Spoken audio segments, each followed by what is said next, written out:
Hello বন্ধুরা, good morning সবাইকে। সবাই কেমন আছে? আশা করি ভালো আছে, আমি ভালো আছি। তো সকালে ঘুম থেকে উঠে সব কাজ সেরে নিয়েছি, আর এখন খাবো আমরা ম্যাগি। চা খাওয়া হয়নি, শুধু আমার পাপাকে চা বানিয়ে দিয়েছি, আর আমরা এখন ম্যাগি খাবো। আর এই যে এখানে পাপাই সোনা আর আমার বোন ম্যাগি খাচ্ছে, আমার জন্য রেখেছে, আমিও ম্যাগি খাবো। ভীষণ ঠান্ডা এখনো, আর এখন আমরা ম্যাগি খাচ্ছি, 10টা বাজতে চলেছে। ওদের খুব ঠান্ডা লাগছে, আমি তো কাজ করতে শুরু করে দিয়েছি, তাই আমার ঠান্ডা লাগেনি। আর ওরা দেখে কোনো সোয়েটার পরে আছে, ও চাদর পরে আছে, আর আমি কিছু পরিনি, কারণ আমি ঘুম থেকে উঠেই কাজ করতে শুরু করে দিয়েছি, তাই আর আমার ঠান্ডা লাগেনি। আর কাজে লাগলে এমনিই ঠান্ডা লাগে না, আমিও কোনো সোয়েটার পরিনি। আর এখন ম্যাগি খাবো।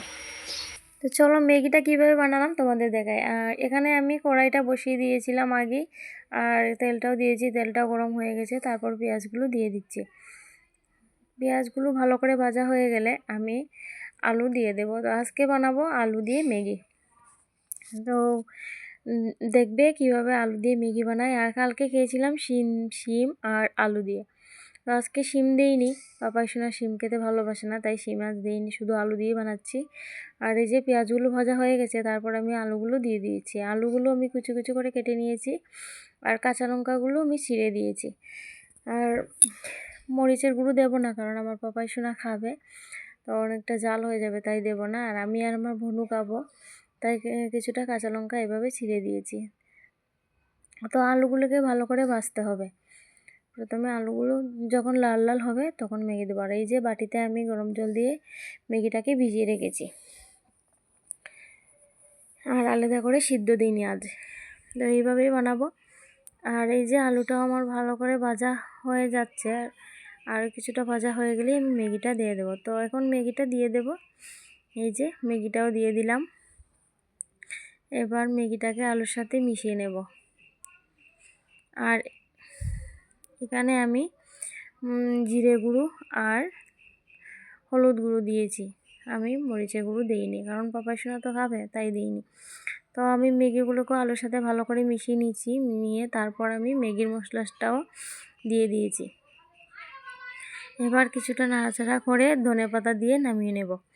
তো এইভাবে তোমরা ট্রাই করে দেখতে পারো, অনেক ভালো লাগে খেতে। হ্যাঁ, এবার হয়ে গেছে, নামিয়ে নিয়েছি। আর এই যে বাটির মধ্যে নিয়ে নিয়েছি, পাপাই সোনা আমার বাটির থেকে নিয়ে নিচ্ছে, ও খাবে না, তাই ওকে অল্প করে দিয়েছি, ও খেতে চায় না। আর এখানে এই যে বিরিয়ানি, কাকু বিরিয়ানি বানিয়েছিলেন, তাই পাপাই সোনাকে বিরিয়ানি দিচ্ছে। ও তো খাবেই না, ও ম্যাগিই খেতে পারে। তো ওদেরকে দিয়ে আমিও খেয়ে নিচ্ছি ম্যাগি। অনেক ভালো হয়েছে আলু দিয়ে এইভাবে, মানে তোমরাও ট্রাই করে দেখতে পারো, ভীষণ ভালো লাগে, আমার তো ভালো লাগে। তারপর শিম দিয়েও ভালো লাগে। তো খাওয়া দাওয়া শেষে এখানে রান্নাও বসিয়ে দিয়েছি। এই যে আর মাছ আছে এখানে, বেগুন আর আলু দিয়ে একটা মাছের ঝোল বানাবো, আর একটা শুধু আলু দিয়ে বানাবো, পেঁয়াজ আলু দিয়ে।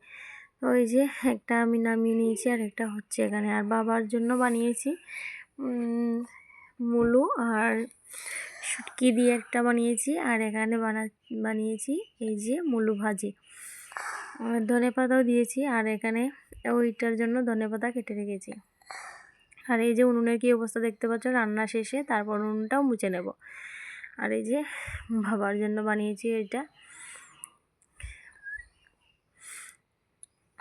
আর আমরা শুধু কাঁচা লঙ্কা দিয়েই তরকারিটা হয়, গুঁড়ো মরিচটা কম চলে আমাদের গ্যাসের জন্য, মানে গুঁড়ো মরিচটা খেলেই গ্যাস হয়ে যায়, তার জন্য কাঁচা লঙ্কা দিয়েই মানে সব তরকারিটাই হয়।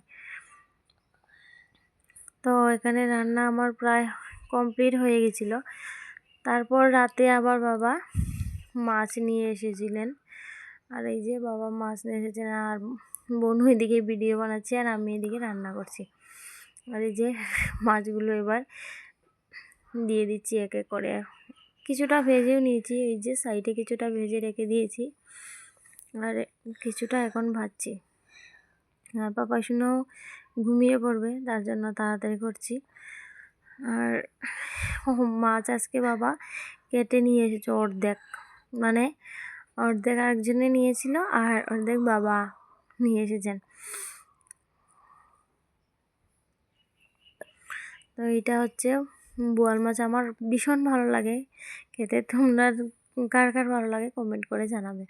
তো আমার তো ভীষণ ভালো লাগে এই মাছগুলো, খুব ভালো লাগে আমার। তো এখন আর আগে তো সব তরকারিটা রয়ে গেছে, তো পেঁয়াজ দিয়ে মাছের তেলগুলো ভালো করে ভাজা করে নিচ্ছি। এই যে ভালো করে ভেজে নিচ্ছি এখানে। আর মাছ ভাজি আছে, তো সবাই মাছ ভাজি আর মাছের তেল, আর দুপুরবেলা করেছিলাম মাছের ঝোল, ওগুলো আছে, তো ওগুলোতে হয়ে যাবে রাতে, আর কিছু বানাতে হবে না। আর এখানে মোম জ্বালিয়েছি, কারণ লাইটের আলোটা এখানে লাগে না। আর এই যে মাছগুলো ভেজে নিয়েছি সবগুলো, তো আমরা সবাই খেয়ে নেব। আর এখানে ঘুম থেকে উঠে সব কাজ সেরে নিয়েছি, সেরে নিয়ে এখানে বসে পড়েছি রুটি বানাতে। তো বাপাও চা খেয়ে চলে গেছে, আর এখানে আমি রুটি বানাচ্ছি এখন। আমার বাবা একবার চা খেয়ে নিয়েছেন, কারণ আমার বাবা অনেকবার চা অনেক খেতে ভালোবাসেন, দেখো একবারই চা খায় আমার বাবা। ভাতটা খেতে খেতে অনেক দেরি হয়। আর এই যে উনুনে প্রথমে বনু এখানে আগুনটা ধরিয়েছিল, কিন্তু ও বলছে যে দেরি হবে, তুই গ্যাসের মধ্যেই বানিয়ে নিতে। আমি বললাম রেখে দে, আমি গ্যাসের মধ্যেই বানিয়ে নেব। আর রুটিটা বলে নিচ্ছি। আর আজকে আমি বাড়িতেও চলে যাব, মা চলে আসবেন, মা চলে আসলে আমি বাড়িতে চলে যাব। অনেক দিন হয়ে গেছে, আমার 16 দিন হয়ে গেছে, বাড়ি কি অবস্থা হবে। তো আমি রাতে 8টায় চলে আসি, মাও চলে আসেন, আমিও তার মা আসার পরে আমি চলে আসি। মা 1:30টার ট্রেনে এসেছিলেন, মানে 1:30-এ ট্রেনে চলে আসেন মা শিলচর থেকে। আর আমি বাড়িতে এসে কাপড় সব কিছু ধুয়ে দিয়েছি, মানে সব কাপড় ধুয়েছি। আর এখানে শুকিয়ে